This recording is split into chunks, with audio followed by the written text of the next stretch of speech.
Good afternoon and welcome to America's Home Cooking. I'm getting ready to make my salt, and I'm doing this. I'm doing another video because a woman asked. She says she wants to know how to do all this, so I am going to show you. I have very little of my salt mixture left, so I'm going to take some kelp.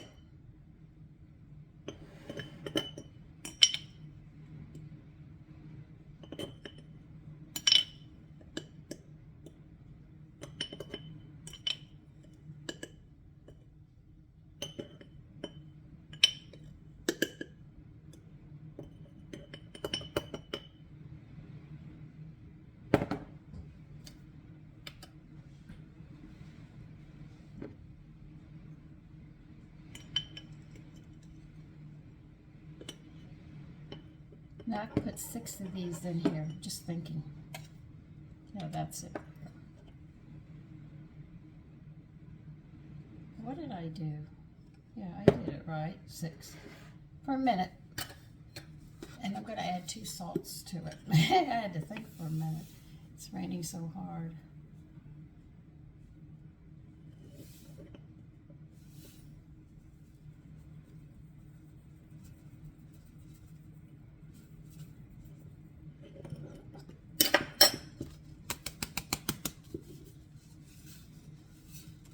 Right, that finishes up the iodized salt. Now the reason I do this is because there's too much sodium in iodized salt or even regular salt. And this way I can control how much sodium I get. Sodium causes your legs to swell, your ankles, and when people diet, this is where they have that weight come off real fast, like 5 to 10 pounds of weight. And they said, where did this come from? I'm losing weight. Look how easy it is. That's the water weight just from all the sodium that you're taking in your body. And when you notice when you cut back on your sodium, you don't swell up. You lose 10 pounds right away, and you can control your weight better. And that's what I do. So what I do is I put more kelp, and I add a little bit of the salt, so we still get some sodium, but we don't get a large amount of the sodium. Now kelp is the one that has very little sodium, but a lot of iodine, a lot of trace minerals, also vitamin D and other nutrients in it. When you look at the pink salt, there isn't a lot.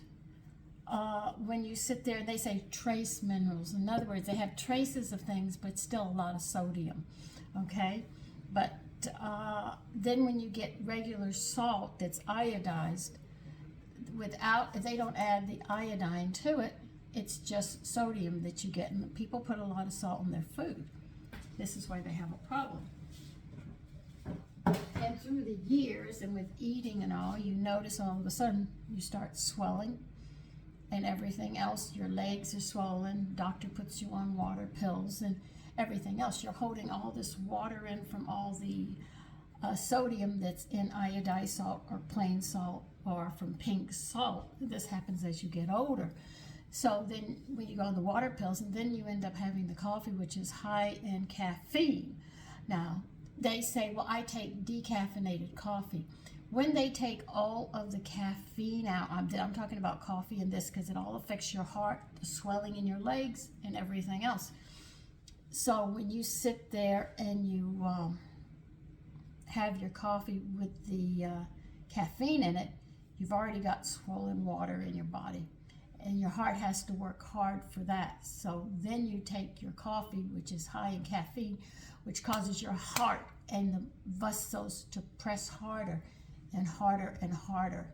And in time, through the years, you end up with either water pills and heart medication, trying to quiet your heart down because it's working so hard because there's so much water in your body with the sodium, and the caffeine is making it work overtime. Now, when you take all the caffeine out of coffee, you will notice that there's no flavor at all. The flavor of coffee is the caffeine. Now, I know some companies sit there and put, they use coffee beans and they use chicory root.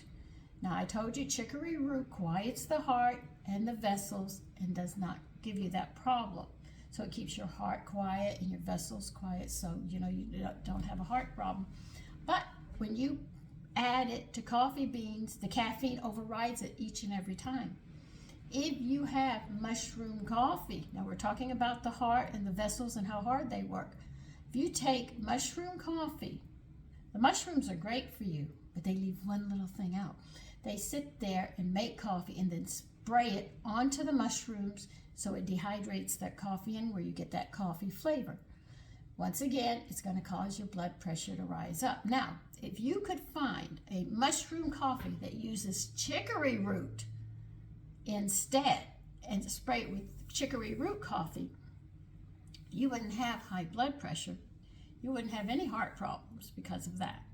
And if you cut out your sodium or cut it back way down, you see, these two things actually are giving us a lot of problems. Now, I can't take coffee because I seem to have a reaction to coffee, which means tea as well, and sodas and power drinks.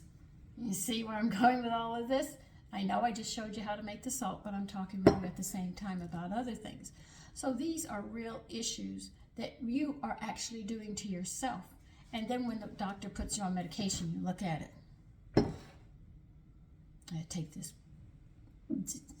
medication, and you look at it and you resent it because this body that you're in isn't working the way you want it to. But you didn't realize that what you're doing is taking the body down that path. I mean, we had an attorney, Elliot. He drank coffee like I drink water, okay? And children eat candy if you leave them alone. From morning to night, he had high blood pressure. He cut the coffee out and he said, green tea is great. And he tried to sell me on green tea. And I said, no, I don't like green tea. I was having coffee at that time, but then when my husband got real sick, I was having like 20 cups a day and not sleeping at night. And finally, after, I say, a year of living like that, I could feel my heart going. And I told my husband, and he was very sick at that time, I said, Tony, I don't think I'm going to make it till morning. I think I'm going to be dead. My heart was that bad. He stabilized me for the night, called the doctor. I got to the doctor. I was the first patient that morning.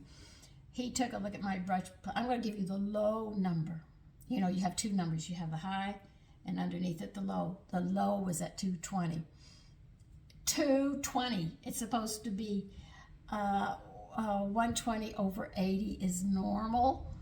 And I usually run a 90 to 60, and I'm at 220, and that's a low. He wouldn't even tell me the high number. He said, your low number is at 220. I said, you mean my high number? He said, the top number. He said, no, that's the bottom number. So my heart was really working. And so what he did was he put me on blood pressure medication. Well, after a week of that, I had put on 20 pounds. Whew, I filled out. So I went back to him, and he gave me a water pill. Well, that didn't help. I mean, I could just stand right here, and it would just come out of me. I couldn't even stop it. I couldn't. I didn't even know I had to urinate, and it just came out of me, and I couldn't take this anymore. But my blood pressure was 120 over 80. And he said, that's good, and it's holding. And I said, well, I don't feel good. I don't like this. So about one day, I think I was on the medicine maybe 2 years, I just turned around one day and said, I don't want any coffee or tea. I just decided I didn't want any soda. I didn't want anything, you know. I want you to know, I spent the whole day on the couch. I could not pick up my hand or anything. At the end of the day, I had to crawl up the stairs. I mean, I literally pulled myself up the stairs crawling. I didn't know what was wrong, and I knew I had a blood pressure machine from my husband, and I got it. I took it, and I was like 90 over 50. I was way down. So I had no energy to do anything but to just collapse on the bed, and that's exactly what I did. And the whole night. And then by morning, I felt good. I felt really good. So I got up and I had a cup of coffee. I took my blood pressure. Nothing happened, I was 120 over 80. I said, oh, okay. I took the medication. That was fine. The next day, I said, I'm going to take coffee or tea every other day. And I wasn't drinking sodas. Sodas are not my big thing. And I noticed the morning I didn't take the medicine, I was back at, low 60s, 40s. I was close to my heart stopping. And I called the doctor. He wasn't in. He said, you have to call the heart doctor. I called my heart doctor, and I told him what had happened. I said, look, I took the medicine like I was supposed to. One day I didn't want to have any coffee or tea, and my blood pressure dropped down to almost 70 over 50. He said, that's close to your heart stopping. And I said, but the next day I had coffee, and I took my blood pressure, and it was 120 over 80. So the next day I didn't have any coffee or tea, but I took the medication. And the same thing happened. My numbers dropped way down. And he listened to me, and he thought, and he thought, and he thought, and he thought, and he thought. He said, I want you to come off all medications, and I want you to watch your blood pressure come off all coffees and teas. And I said, well, I don't drink tea but once a year, so you don't have to worry about that. And I don't want coffee anymore. I'm just sort of sick of coffee. So I'd rather have a glass of water in the morning, which I still do to this day. And I haven't been on it since then. I watched it. I said it was 110, over 70. I might see 120 over 80, but most of the time the numbers I gave him he said, call me back in a week, and I did. I said, but my numbers were holding 90 over 60. He said, fine, you don't need the medicine, you just need to get away from caffeine. And I said, oh, that's great. I don't have to have coffee, and I don't have to have tea. So that's how I keep my heart quiet. Now, drinking this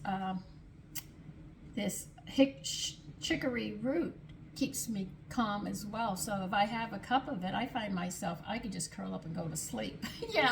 That's it.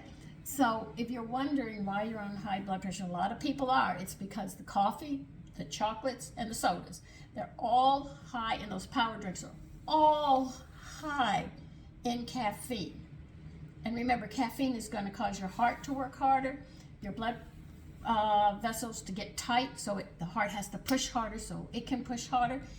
And if you're using or eating a lot of sodium, it has to work twice as hard to get that water, and it's not going to be coming out. That's why your ankles swell and you feel heavier than normal. And if you don't believe me, you can test yourself. If your ankles are swollen, what you do is there's a bone in the front of your leg. If you feel from the ankle to your knee, there's a bone there.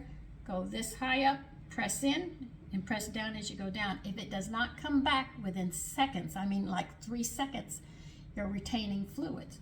Now the thing is when you're young, you usually don't see this unless you're overweight. But as you get older, the symptoms slowly start building up and building up and building up until finally you're there. This is why I make my salt and kelp mixture, and I will always use this. It took me a while to get here because my husband was very sensitive. My sons, they're so accustomed to it now, they don't even recognize it. You notice on some dishes, I'll sit there and put salt because I know the flavor of it. I don't want the kelp flavor to interfere with it, and that's when I won't use the kelp. But you can bet 99.5% of the time I will be using my kelp mixture for that. And that's why I use kelp, and that's how I keep away from medication. So if you're on those, be aware of it. Okay? So listen, you take care and have a great day. Bye-bye.